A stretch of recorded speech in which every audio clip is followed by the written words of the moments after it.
Hi, everybody. Welcome to the Vitality Project this evening. I'm Bob Weathers, and I'm glad to be with you on this Friday evening as we mark the end of the work week for many of you. And I get to have as my special guest my dear friend Angela MacLeod. Hi everybody. Hi, Yeah, Bob. wonderful to have you here. Thank you, Angela. Angela and I have made a tradition of this. We've begun it, but it's been wonderful to have this going forward. For the last several weeks, we meet on Friday evenings and discuss some pithy topic in and around recovery from addiction of every kind. We don't have a narrow definition of addiction. Most people find it easy to assign addiction to alcohol and other drugs, and that's true. But we also open up the aperture to include addiction to a whole host of behaviors, everything from the way we eat and manage our sexuality, to how we handle our money and our possessions, to how we relate to our work, and even in this day and age, how we manage the influx of information via digital media. All of that is front and center for us, and it's timely because in the time of COVID, of quarantine, extended limitation, and hardship, it's hard for most of us not to resort to some behavior or another to try to cope. And some of those behaviors are perfectly healthy and very adaptive and constructive, and some of those are less so. And so part of our topic in this series of posts here at the Vitality Project is looking at ways that we may turn towards unhealthy coping mechanisms in order to manage certain feelings. And we'll be focusing the next several posts, Angela and I were just talking, we'll be focusing on managing feelings of unworthiness, feeling bad about ourselves, in a word, shame. And we'll be talking about that tonight. We'll be looking at this in several posts upcoming. In fact, exactly a week from tomorrow morning, we'll have a 2-hour workshop here online that will be addressing specifically how we can understand shame from the inside and manage judgment or shame from the outside, which is sometimes called stigma, how those affect us in our lives and how oftentimes they inform us around our various addictive behaviors, and then also suggesting some constructive means of managing and hopefully minimizing shame and stigma. So that's kind of the theme of the week and maybe in some ways of the month. And Angela and I are here tonight to kind of kick it off together. Our title for tonight's conversation is How to Root Out Self-Medication in Our Life. And this is one of the ways of understanding addictive behaviors, even addictive attitudes, is that if you think of a way of soothing, fraying nerves, or maybe anesthetizing particularly painful feelings, sometimes sadness, sometimes fear, certainly shame fits. And that is that if we can find a way to numb that out, it can be very tempting, and we can kind of go down a rabbit hole with that. So I want to just kind of talk into that, listen into that with you tonight, Angela. Any thoughts about this whole topic of self-medication in regards to shame and how that might relate to our addictive behaviors? Yeah, it's a huge topic. Well, I was just reflecting recently on, I was observing my own behavior around shopping, and shopping or spending money has not been a place where I've experienced an addictive impulse. But I have lately noticed there's just something little creeping in for me. I think it's partly around this bigger context in my own life of there's major changes in my life where I'm going into a less financially secure lifestyle. And with COVID, I've also been, trying to be really careful about how I spend money. And I've been generally a wise shopper. I research first before I do big purchases. But just recently, I noticed this feeling of relief when I decided I'm going to go buy something. Yeah. Like the feeling like, oh, I can go buy that thing now, Yeah. So I actually am pretty careful with my money, but I did notice that feeling of relief. And then as I was driving to the store, I realized, you know, this feels familiar. There's something about this that feels like that relief when I used to go toward drinking, you know, like, Yeah. oh, I'm gonna get this calming effect. And I so far I don't feel like this has turned into some really crazy, you know, spending addiction. Yeah. But it really what I noticed is how even if it's not a full-blown, you know, long-term addiction, that there's still this impulse. There's still this impulse, like you said, to soothe or to calm by doing a behavior or taking a substance. Yeah. And in this case, it felt like I was very aware of it as it was arising, and it did not come to a degree where I was actually spending money in a way that was inappropriate or wasteful. Yeah. And so I don't feel ashamed about it, and it's easy for me to talk about. Contrasting, though, I do have a history of addiction with alcohol and an eating disorder, and where those kinds of behaviors and the substance and everything around it Yeah. seemed to, well, didn't seem to, it created so much of a havoc in my life that I then felt so bad about myself and also other people, you know, who knew what was happening, had attitudes towards me that, you know, would be shaming or blaming, Yeah. or critical. So now in my life, actually, when I saw that the title of your post, "How to Root Out Self-Medication in Our Lives," the first thing that popped into my mind, without reading the post, I just wanted to sit with it and say, what comes up for me when I sit with that, rooting out self-medicating.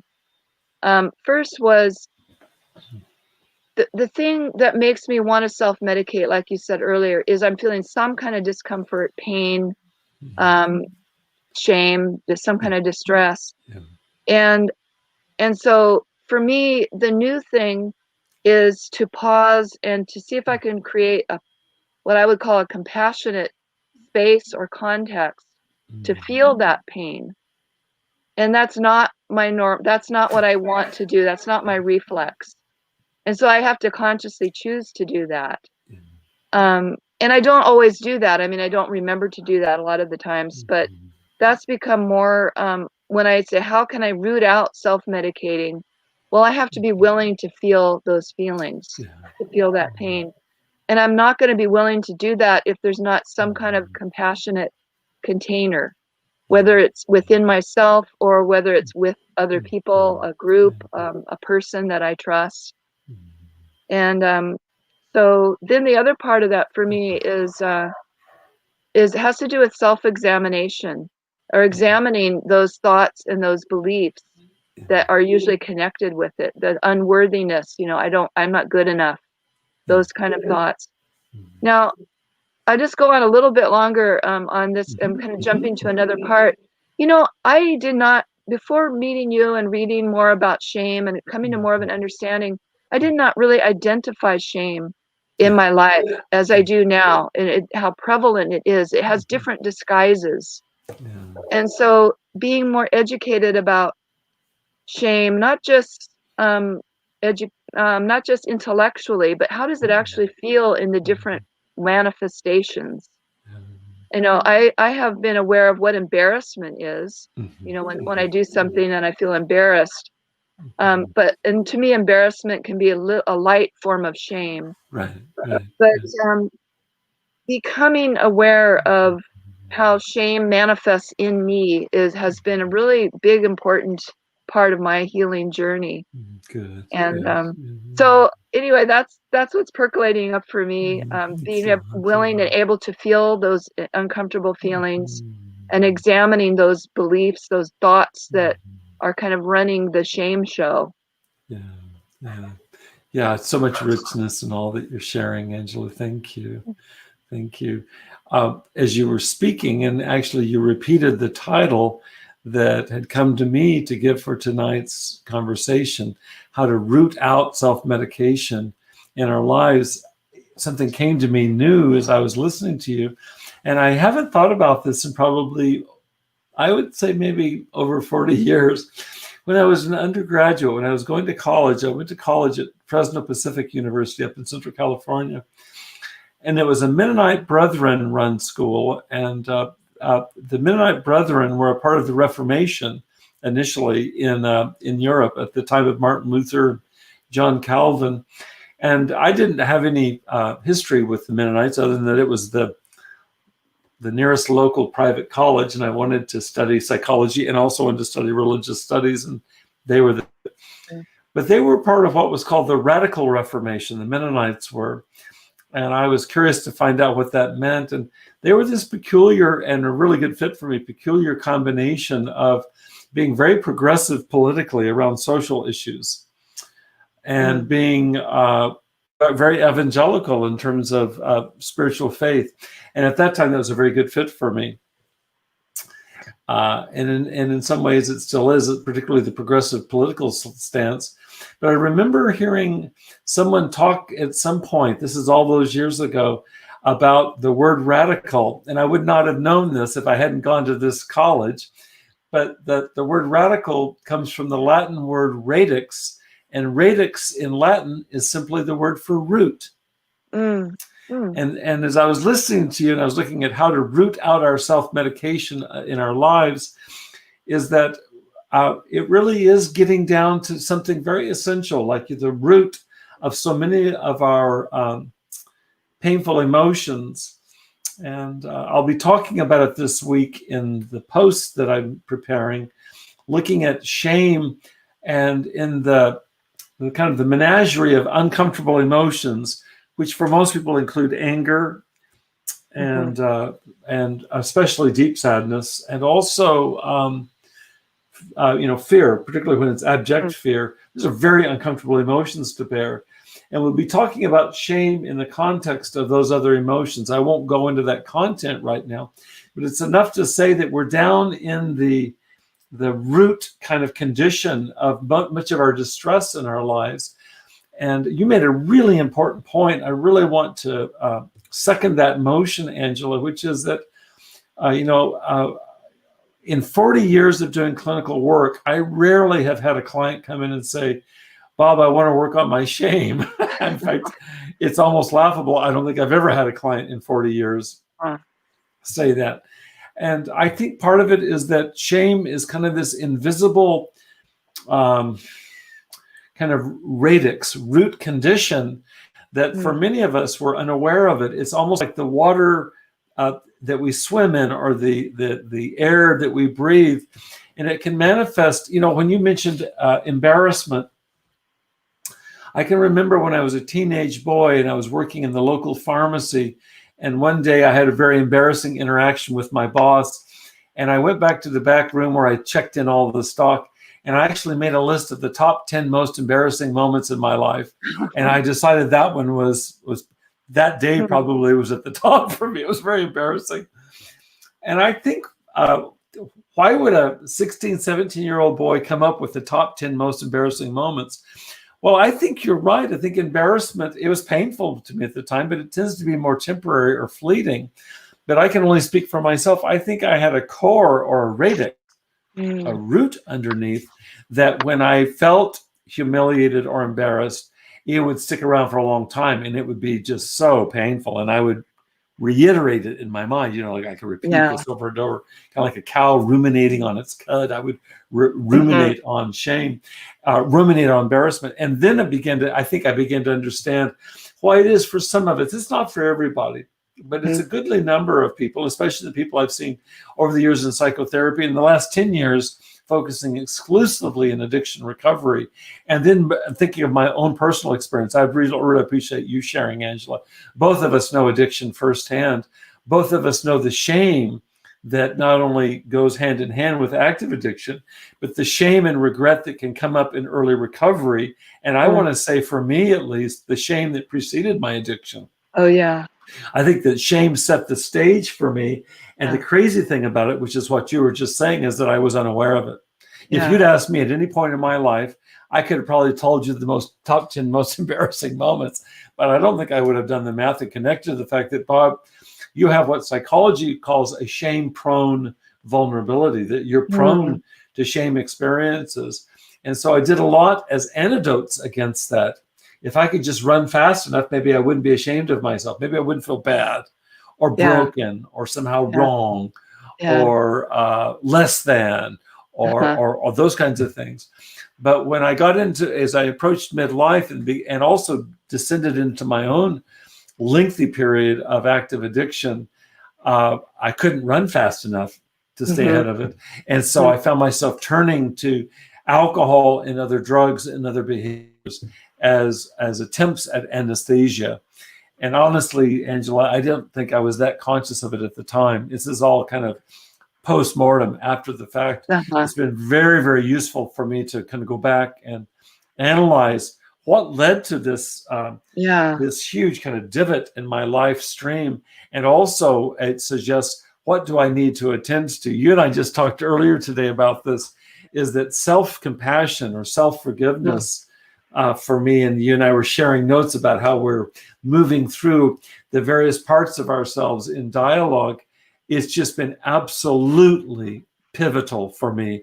If I'm going to sustain recovery, I've got to address this radix issue, this radical issue, this root, which for me, the shorthand would be absolutely of my addiction. And it's been clearer and clearer to me in my work these last 10 years that if I invite clients gently and patiently to explore kind of the edges of their addictive behavior and begin to look at this metaphor of self-medication, is that many clients will talk about having never really felt adequate or up to par or fulfilled or okay or whatever their language is. Most of them have a chronic history of that, and I can relate because I have history. Yeah, same here. Yeah, getting down to those, I used to call it core beliefs, you know, realizing at some deep level, I'm not good enough. You know, I don't feel good enough. Or this isn't good enough. What's happening in my life isn't good enough. So I can project it out too, you know, onto people and situations. That's it, right? There's a good language for it. I think it's very clear, Angela. You know, just when you say that, let me insert this and see what you think of it. I've had another piece for me that has really been related to my shame. And I don't know, this might be different for you. I think it's different for different individuals. There's the not good enough. I've had, right when you said that, what occurred to me is I've also had this inner kind of soliloquy going on for much of my life, is I'm too much. I'm too much. Oh yeah. And it's a killing self conversation. It's like, oh, Bob, you're either not good enough or you're too much, which is some version of not being good enough. Because if you were not so much, you'd be good enough. You know. So, I have a similar. Mine is I am too picky. I'm too sensitive. Yeah, that's a good one. Too sensitive, too picky. And I hope you get what I mean by that. I mean, it's just like these are practical ways for us. They're like indirect indicators that down here in the heart of things, down in the root of things, might be what we're talking about is shame. Too sensitive. It's been very helpful to talk with you over the years about this literature about highly sensitive people. And both you and I are self-identified, and also I think we fit with the research. We're research identified as being that 20% of the population. It means that 80% of people don't have that designation. It's not everybody, but 20% of people have this designation of qualifying as being highly sensitive, which probably manifests as being too much in my case or too picky in your case. And as I've shared with you, Angela, it's been a very curious finding for me over the last half a dozen years or so. When I inquire into groups of people that are in early recovery from addiction, when I educate them just a little bit about this idea of being highly sensitive, and I ask for people with a show of hands, this isn't scientific, it's just it is a good first impression. I have around 80% of people raising their hands. And that might be inflated by lack of knowledge or wanting to fit in. I don't know. Maybe it's cold to be too sensitive. But I'm very struck by the fact that there's a disproportionate 80% of people raising their hands when only 20% of the population are. That's a very curious finding. And to date, there's not been an empirical study of that. I know of one that's going on locally, because the woman that's doing it heard me talk about this, and she said, I want to research that for my doctoral dissertation. I hope that she's doing that. I haven't had contact with her for the last few months since COVID, but that ends up being a really important finding that's not unrelated to our talking about shame. Is what is it about shame that predisposes us in terms of vulnerability to addictive behaviors in our lives? And while we're on that topic, what about picky, too much, too sensitive itself might be a correlate of that in terms of also predisposing us towards addiction? I'm very interested in these kinds of things. But it's not a death sentence. It's like, okay, in light of the fact that you're both sensitive, what can we do to not have that take us down and out, you know? Yeah, well, one of the things that I'm finding that I can do, that I do, is I do the 𝗢𝗂𝗿 inquiries, and I work with another facilitator. And to me, one of the beautiful gifts of that form or that model is just that creating that space to feel, to get down into the feelings that are in the body that are tied in with those beliefs. You know, and so it's kind of hard to describe, and I wouldn't want, like, really, I don't like savor and run toward, you know, feeling those feelings because they're so uncomfortable. But that's what I meant at the beginning about creating the right context when you're with somebody who's non-judging, who really believes in you, you know, who really cares about you, and that gives you the safety, the feeling of safety that I can feel this now, I can tolerate this, because by feeling it and unhooking those beliefs, you know, that I'm not good enough or I'm too picky, but just allowing that into the field and letting it move on out through my body, you know, that can reduce that uncomfortableness. Because really, for me, what drives me toward addiction is it's so uncomfortable living in my skin. And so it's not enough to just say to myself, you know, when I hear myself say, oh, I'm too picky, it's not quite enough to just say, oh, don't believe that. You know, I need to kind of allow myself to feel the pain that gave me, you know, in my body. And I don't mean to wallow in it, you know, or to kind of re-traumatize, but more the sense of allowing the truth of the feeling to just express itself and go on out. So it's counterintuitive, isn't it? For us to move towards rather than away from painful feeling states. And as Freud talked about it, he called it the return of the repressed. He says those feelings, my therapist, Dawn, over the years has said, Bob, those feelings that we don't deal with coming in through the front door, they'll come in through the side door or the back door. That is, they'll be out of your line of vision. You don't have much control over them. And Freud's idea is they built up, he had this hydraulic model of the unconscious. And the idea is if I try to push down these feelings, you create increasing hydraulic pressure and they'll burst out, and they'll burst out symptomatically. And so my sadness not dealt with will manifest in a morbid form, such as depression. My fear will manifest morbidly as a phobia. Or anxiety, some form of anxiety. You can just go down the list to think about things that if you deal with them volitionally through the front door by choice, it's not pleasant. And I love what you're saying too, Angela, to do it with an able hand, an able practitioner present. I'm thinking of you, Angela. I actually typed up your 𝗢𝗂𝗿 inquiries so people can look it up online to find out more about it. And you're deeply trained in this. You've been trained in facilitating people doing exactly what you're talking about. And I know you to know that you value, you're not just a practitioner for others, you apply this in your life. And so you've got it going on from the inside as well as the skills you learn so-called from the outside. And I think it's next to impossible for us to do this stuff alone. I think it takes a village to heal from addiction. I think it takes a village to heal from shame. But I'm utterly optimistic about the prospects of somebody if they want to take this on. But it's like going through the valley of the shadow of death, as the Bible talks about. And it requires able companionship. Yeah, for sure. For sure. Well, any final comments? We're going to wrap up in a minute or two, but I'd like to give the final thought or two to you, Angela. Any final reflections that come to mind?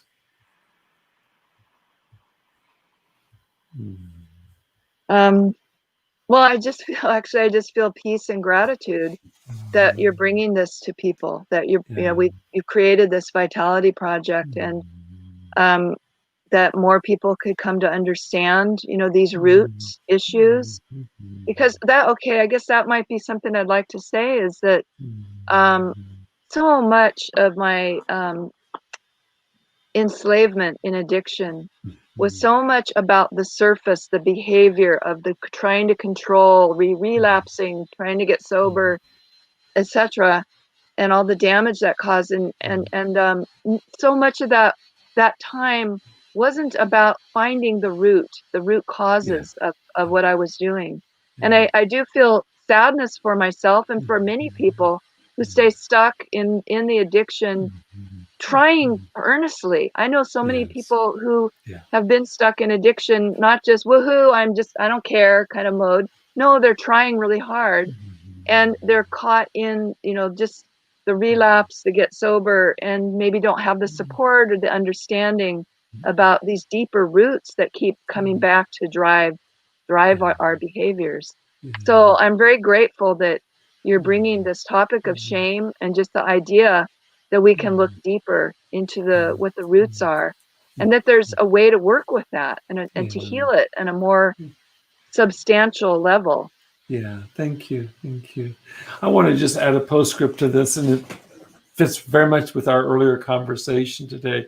I've been thinking about it ever since that we spoke earlier, is that I feel really committed to sobriety, in early recovery, being able to manage what we just talked, kind of like the surface level symptoms. Literally, can I stop drinking? Can I stop drugging? And it's a huge, huge task. It's monumental, and it's faced with so many challenges. And I'm aware that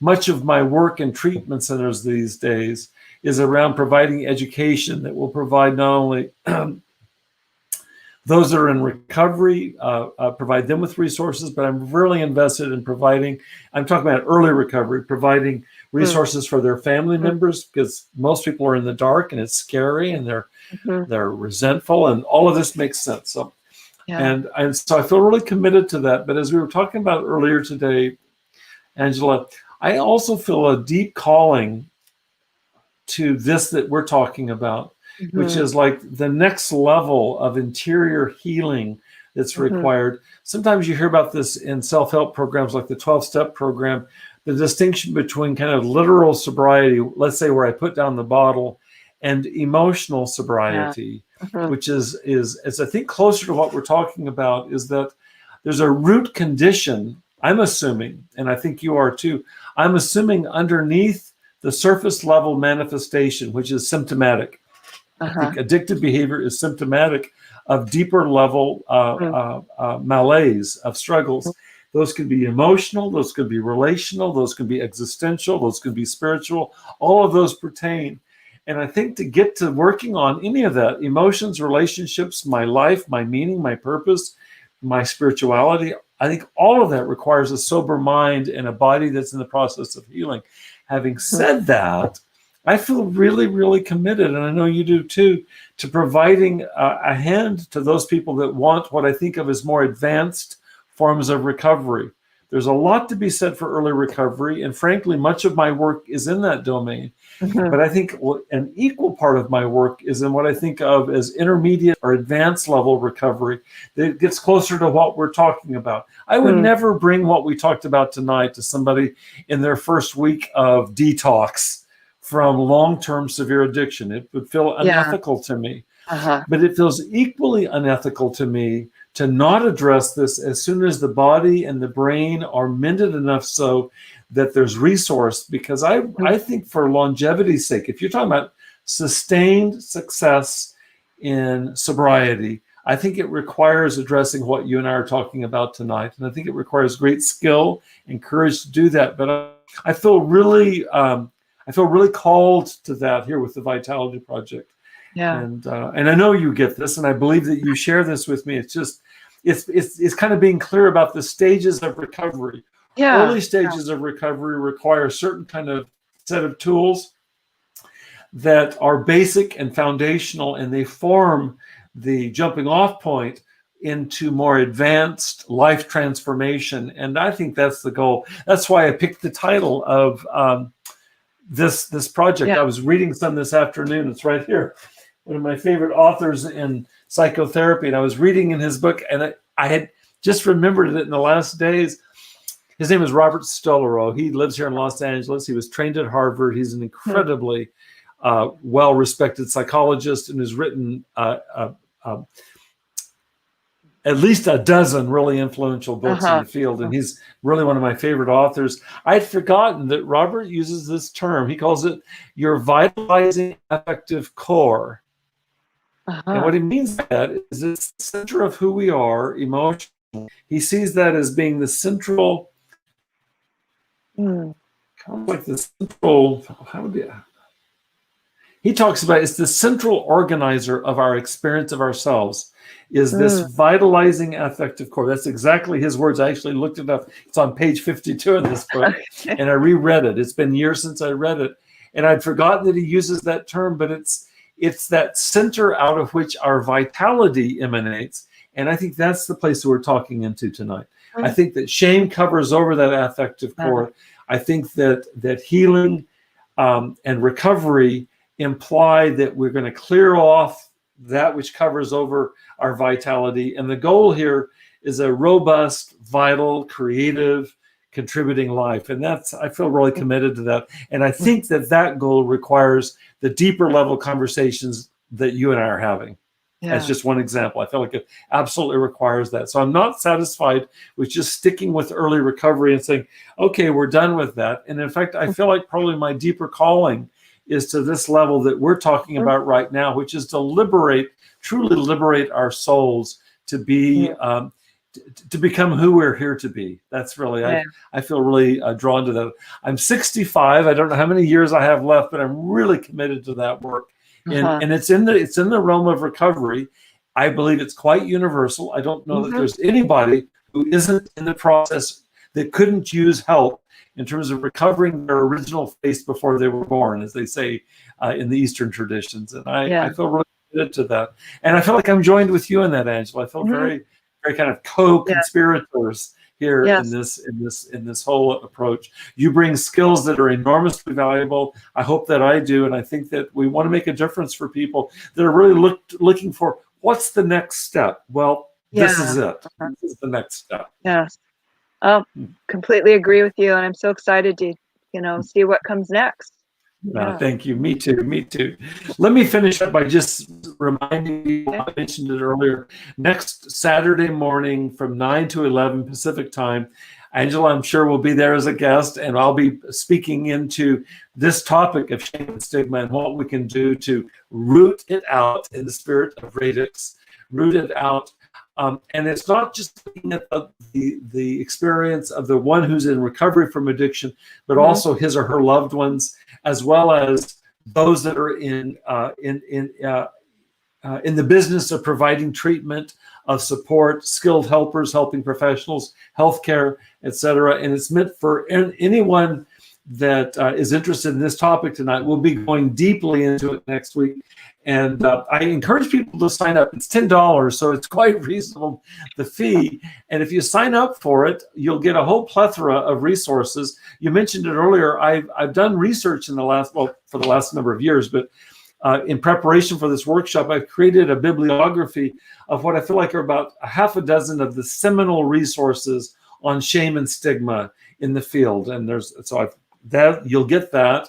I've also created researched really solid resources online, particularly TED Talks, but YouTube videos are available for free, all of which address in a very deep way something like you and I've talked about, Angela. And then finally, I've created 10 questions that are meant to be thought-provoking questions to prepare people ahead of time for our workshop. So you get all of that as soon as you sign up, and you've got a week, a little bit more than a week. You have a week to absorb that information, prepare yourself, and then we'll go deeply into an interactive workshop where I'll be presenting information. And as you know, Angela, I stop every few minutes and give an exercise. We work on it, we debrief, and then we move through that material. So it's really meant to be kind of a scratch and sniff, very practically applied workshop on moving beyond shame, moving beyond stigma, in the realm of recovering our lives. So I recommend everybody to that workshop.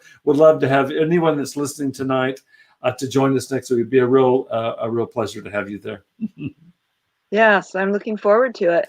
Thanks, Angela. Thank you. Thanks for being here, Angela. As always, thought and soul provoking. I'm so appreciative of you. Oh, wonderful to be with you too. Yeah. Wish you a good weekend, a blessed night. Okay. Wish everybody a good weekend. I hope to see everybody maybe next week. For our workshop. Take care, everybody. Good night. Good night, Angela. Good night. Bye-bye. Bye-bye.